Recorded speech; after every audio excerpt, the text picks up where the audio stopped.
he feels? Good line. Good line.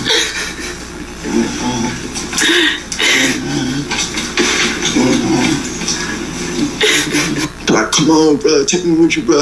I can make it to the hospital. I just need to go to the hospital. I went, nigga, fuck you. We now know the name of a man shot outside of his downtown apartment Friday evening. 34-year-old Omar Richardson. Earlier, I'm right back at BOA. You see what?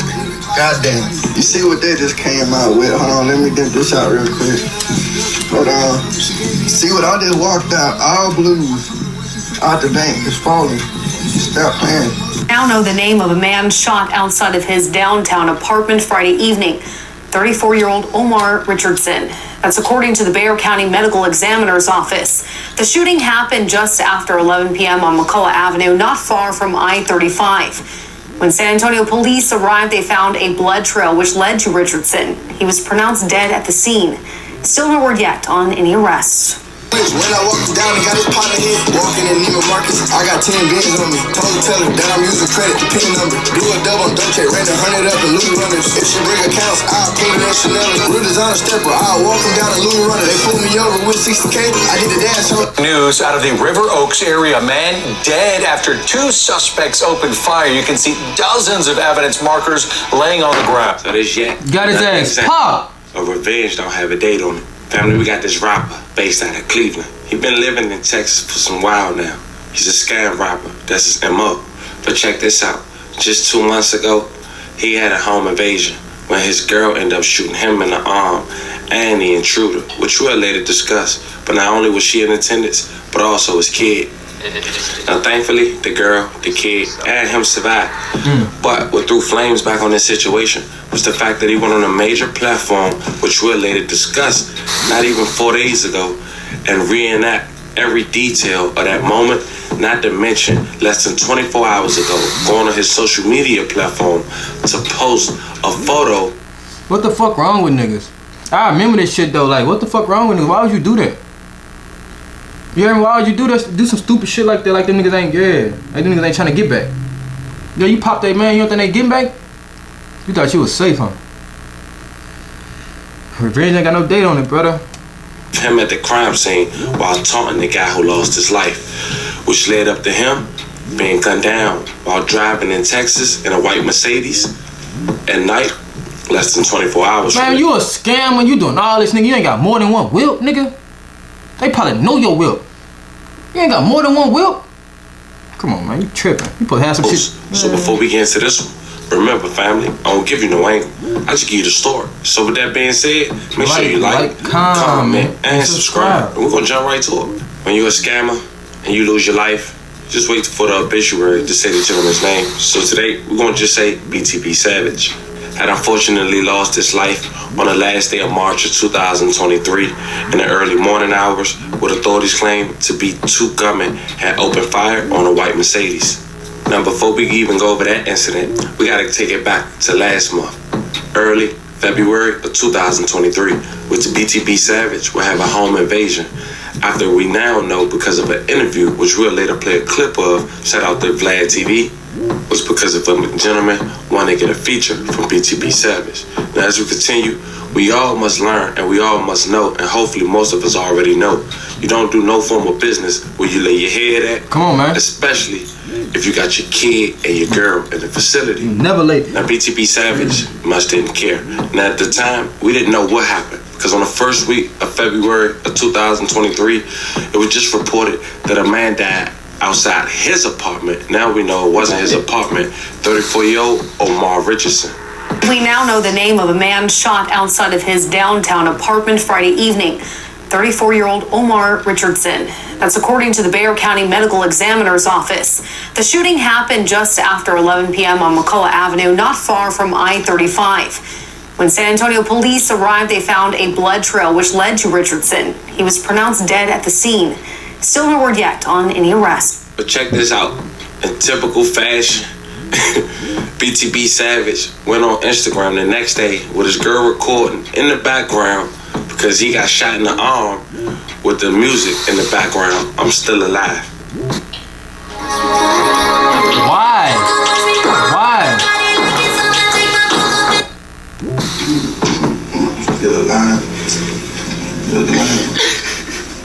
lie for long. No disrespect, you ain't lie for long.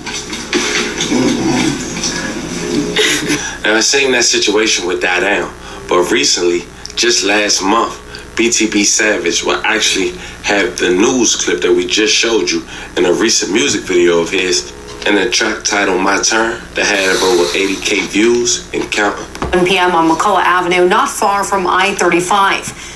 When San Antonio police arrived, they found a blood trail which led to Richardson. He was pronounced dead at the scene. Still no word yet on any arrests. Oh my God.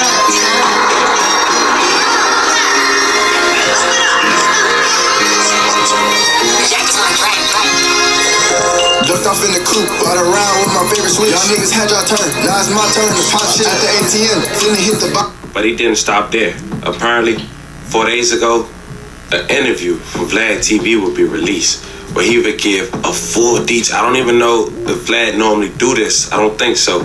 But he gave a full 30-minute clip. Not talking about who he is, his career, but strictly talking Vlad about the police, the incident that we briefly just Vlad touched TV on the police, back in bro. February. I'm Now, telling I'm you. not going to play the entirety. If you guys want to hear it, you guys should go over to Vlad TV. But I am going to play a quick clip. Check it out. All right, here we go. Today we have BTB Savage, who was recently involved in killing a man in self-defense. His home. Welcome to Vlad TV. Yes, sir. What's the deal, Black? Well, number one, I'm glad you're safe. You're in a very, very traumatic situation that recently happened. So I want to go ahead and get into this whole situation. So all this happened in San Antonio. Yeah, that's it. Okay, so tell me exactly what happened leading up to the situation. Shit, they was always hitting me up to do music and shit like that. So I was like, all right, bet. Well, one day, it was late. I was like, shit, they was gonna pay for the feature or whatever. We gonna do the song, and then they gotta do the promo with it. I was gonna do it at first. I wasn't gonna do it at first, because it was so late. It was like down there 10, 11. And I was talking to the girl I was with at the time. I'm like, shit, should I do this shit? I'll wait till tomorrow and just meet him at a real studio. Like, and then, but I ain't gonna lie, I just wanted the bread. I'm like, all right, bet. They gonna pull up. I'm gonna grab the bread real quick, dip out, and then go back to the my other crib with my cousin there. So, so last minute, I'm like, shit, just come on. They're like, we got our own studio equipment. Like, if I say something, they got something to respond to. Like, oh, I got this. Oh, I got it. I got this. I got that. So I'm like, shit, pull up. Let's do the song real quick. So they pull up or whatever, and it's him. I mean, it's other people in the car. So I don't know how that go or whatever. I don't know if they was dropping them off or what. So boom, they both hop out. And I'm like, what's up? I'm talking to them. I'm like, what's up? What y'all on? Blah, blah, blah. They're like, oh man, we just chilling. They're like, I've been trying to do this for the longest, bro. You be bullshitting and da-da-da. I'm like, all right, bet. We go inside the crib. And then they just talking and shit, like looking around. That's why I figured it was kind of weird they looking around when they first walked in my crib, like, going like that and shit. But I just kind of didn't pay it no mind. I was just more of like, come on, let's get this out the way. I'm just gonna knock this out, 30 seconds out, rap it real quick, and now I'm done. I ain't tripping. So boom, they got down, started pulling out their equipment or whatever, or fake equipment. Like he pulled out a little box that it's a studio box, but like it got the mixer in it. It didn't have really shit in it. So then the dude, I guess the older dude, I didn't really know him like that. I don't know them like that. I didn't know him at all. So whenever he was talking to me, the dude I'm talking to for the feature or whatever, he talking to his uncle, like he like, oh, I ain't got this, I ain't got that. So his uncle said, go to the car and get more, like get the rest of the equipment or whatever. So I'm thinking like, damn, why would you? It should be the opposite way. You tell him to go. Cause we like the ones we locked in, we talked or whatever about the song, do the song, and you gonna leave the random dude in my crib type shit. So when he walked out, I was kind of nervous, so I locked the door, both locked. And his uncle, he put out some bread. He like, oh man, we ain't on that. We not on no weird shit or nothing like that. You ain't gotta lock the doors and like that. He like, I'm a grown man or whatever. I was like, oh nah, bro, I just got PTSD. Like whenever he come and knock on the door, I'll just open it. Like that, I'm not gonna let nobody random person walk in my crib. And then he like, oh no, I respect that. And I was like, yeah. And then he was like, yeah. It's already fishy, bro. It's already fishy. The nigga that was supposed to do the feature walked out. You hear me? Then he left a nigga come as already fishy. Some smell fish when they walked in that bitch. When they hit you up saying I got this. I don't got this. I got this. I got it.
going over there, and she aiming the gun, but he's sitting down, and I'm like standing over him. And I'm like, bitch ass nigga, boom, I'm punching him. Bitch ass nigga, watch out. And then I hit him with a knee in the face, and that's when he started going in like panic mode, like going crazy, trying to grab for the gun and grab my leg, and then I'm like, shoot him. And then she like trying to aim, but he keep pushing me in front of him. Cause he's sitting down in between my legs, holding both of my legs like that. At that point, like he just started reaching for the gun. He just started trying to get me down. So I'm like moving over or whatever. And when I finally like push over and get my leg out the way, and my arm was on him, like in front of him. So when she fired the shot, the bullet hit me straight on my elbow. It just snapped. I'm like, oh fuck, bitch, you shot me. So that bitch ass. That nigga said, bitch, you shot me. Oh my God, she done popped his. Ah, but that's your old lady though, brother. She done popped your ass. No disrespect. She probably ain't know what she was doing though. She ain't know what she was doing. That bitch probably got too much recoil for her. You heard me? She ain't know what she was doing. You can't follow the go gangs. At least you bust that bitch. Me at all. I don't know if they getting, you know what I'm saying? That he didn't hit me at all. Like, he was just straight soft, like, weak. So anyway, goddamn, she shoot me in my elbow and instantly break. I'm like, fuck, you just shot me, bitch, what the fuck? Aim right. So whenever she do that, I move all the way out the way because my shit is completely broken, like dangling in it. I can see my whole bone out my arm. And I can only move my fingers in my full hand, but I can't pick it up straight like this. It's just hanging down like that. But it can move, it can grip at the same type of strength my right hand can at that time. So I'm still holding him down while my shit's bleeding out. And I'm holding him down so he don't slide over to that gun and they in the gunfight and I don't got a gun at all. So while I'm doing that or whatever, she shoot him again. Like after she shoot me in my elbow, I move all the way out the way. My shit broken or whatever. She pop him again in the shoulder or the chest, I think. I don't know where it hit him. But I seen him go like this. He like, fuck. And then we wrestling again on the ground. We just tugging up for that shit or whatever. So I kick the gun and I'm thinking this away from him or like he good. So I step over to talk. I'm like, go grab my son and get your shit and let's fucking go like that. And I'm like, get the fuck up out of here. Let's dip. And then I see him still crawling over, like still moving this shit, like trying to get. And then like I don't know where I kicked it. It was in the hallway, right? But he got towards it and it looked like he was moving towards where my son was. So I just instantly went in panic mode and I dove on him like as if I was diving in the pool. Literally jumped on him and I'm on his back holding him down like tight like that. I'm like, watch out, bro. Watch the fuck out. What is you doing, bro? Get the fuck up out of here. Just go now. Like that. And then he was like, nah, I'm leaving here with something. So I just, while we tugging it. Damn, nigga, you that hard? But you down that dead. You got popped 5 times. And you still yelling, I'm leaving here with something? Damn, you that down bad though, bitch. You heard me? You that down bad? That shit crazy. Y'all gotta move smart out here, nigga. You what, 40? Trying to do this shit? Tell his back, like the bullets from his back is getting to him. Cause right when he tried to get up, when I walked away to talk to her, he tried to get up and his legs buckled. He just instantly fell. He tried to stand up, boom, he just fell down. And his leg like looked crazy as hell while he moving towards the gun. So when I jump on him, he got his hand on the gun already and his finger on the trigger. But it's like the hallway and then my son's room to the left. So he right in the middle. All he do is gotta crawl 2 more inches and turn left. And my son right there. So while I'm doing that, I drag his arm down a little bit where it's towards the wall in the bathroom, facing the wall in the bathroom, and I put my finger on top of his finger, and I start firing the gun, and I can tell he couldn't really move like that because he weak. But at that point, he just feeling everything. So I put my knee on his neck like that, and I'm holding him down. I put my finger on top of his finger. I'm firing all the bullets for him. So when all the bullets empty, he like, oh, bro, my bad. Come on, bro, I got kids too, bro. Let me make it home and don't let me die or whatever like that. I'm like, bro, you good? I'm like, you good, nigga? I'm like, give a fuck about you. I hope you die, bitch, like that. I like, you just said you gonna kill my son. And then he was like, no, it's not like that. I was like, fuck you, like that. So, boom, whenever I run to the back, I'm like, you got my son? And she's like, I'm picking him up now. So I heard that. When she picked him up, she put the blanket over his head. But it's like the middle of the night. He's knocked out, got school in the morning. So he like, day is super tired. He in the middle of his sleep. My son sleep like that. So he got down. She put him on the shoulder. He stay asleep. She put the blanket over his head. He not seeing nothing. He just sleep on her shoulder. We walking out, and then right when she come out, I'm standing by the bathroom watching her, waiting for her to come out so I can take everybody out at once. And then I hear like a boom, and I just told her, go to the bathroom, go to the bathroom. And then she start crying because she's scared. So I grabbed the knife from her and I put it on my hip. And I was like, oh, chill out, shut the fuck up. Like, I don't know who in here. And then I hear them yell like, fuck. I don't know what the fuck. Maybe they cleaned up, maybe they grabbed sticks or whatever. Whatever was laying around, maybe they were trying to, I don't know what the fuck they did for real. I just was chilling in the back and she started crying like hella loud, like, I wouldn't say loud, but loud enough to where somebody can hear you. So I smashed my hand on him. I'm like, shut the fuck up before you wake my son up and you see what the fuck going on. So I'm like, I got my hand over him. I'm quiet as fuck. I'm like, shut the fuck up, like, be quiet. And then she like, sitting in the back, chilling, and she like, all right, I'm about to go out there and check. So I pull the gun up, and then I walk out there, and I'm just aiming, and I see him right there by the door, and then he crawled over by the side where my front door is. And it's like a little edge where he just lay right there. And then he like, while I walk by, he grabbed my foot. He like, come on, bro, take me with you, bro. I can make it to the hospital. I just need to go to the hospital. Oh, nigga, fuck you. Like, I didn't take you no fucking hospital, boy. Your ass about to fry right here. And if they come save you, then they come save you. If not, then your ass toasty. I know that was pretty long, but I ain't want to stop in the mid. That shit crazy. What really happened. Now, if you want to hear him go further in detail, go over there to Yungin3Tv and check it out.